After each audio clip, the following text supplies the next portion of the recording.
द्वारा व्यवसायी माने जो माने होलसेलर माने कोटी कोटी टंका आदाय करंतु एवं विपणन केंद्र माध्यम रे सहायता प्रदान करंतु आरएसएस को अथवा बीजेपी पाक पैसा आसु ए गहन कथा ओडिसा रे कई जानुचंती। राज्य रे आलू दाम 50 टंका 60 टंका स्थल विशेष रे बिक्री करा जाउची एवं ग्रामांचल रे प्राय 60 टंका रे आलू केजी मिलुची।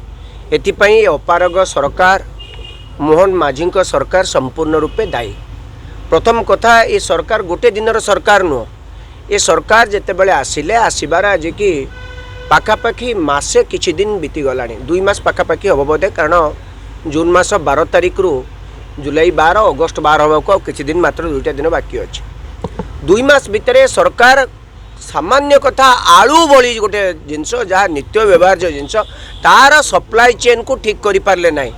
प्रथमे कहले आम वेस्ट बेंगल मुख्यमंत्री सहित कथा होती, आम राज्यर मुख्यमंत्री ए राज्यर खाद्य जोगाण मंत्री कृष्ण पात्र कहले आलू समस्या आउ रहिबो नाही, आमे वेस्ट बेंगल आलू आसीबो एवं उत्तर प्रदेश मध्य आलू आसीबो।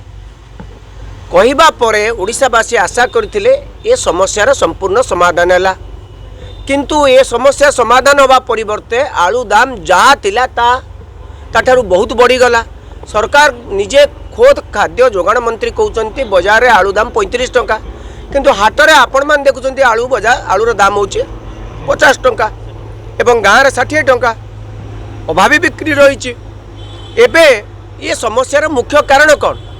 मुख्य कारण है गोटे सप्लाई चेन को कंट्रोल न करि परिबा। जदि किसी समस्या अच्छी राज्य सरकार पड़ोशी राज्य सरकार सहित कथा हवा दरकार। या पछरे गोटे बड़ अभिसंधि अच्छी, आपन शुणिले आश्चर्य हेबे।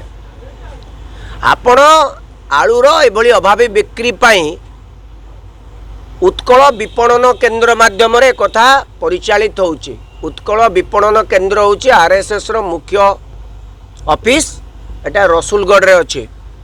बाजार रे कृत्रिम अभाव सृष्टि हो ता द्वारा व्यवसायी माने जो माने होलसेलर माने कोटी कोटी टंका आदाय करंतु एवं विपणन केंद्र माध्यम रे सहायता प्रदान करंतु आरएसएस को अथवा बीजेपी पाक पैसा आसु ए गहन कथा ओडिसा रे कई जानुचंती।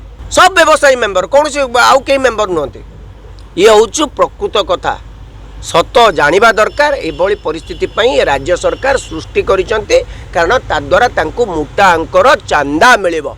का माध्यम रे? सीधा सड़क चांदा नौनांती।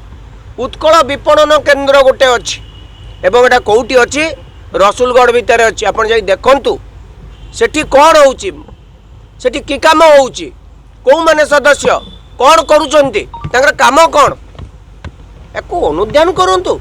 हेलो +2 एग्जामिनीज आईएएस ऑफिसर हेबाकु चाहंती कि तेबे टीएससी गुरुकुल जोग दियंतु। +3 टीचिंग सह बाजीराव आईएएस एकेडमी द्वारा कोचिंग पांतु। कॉल 9438782020।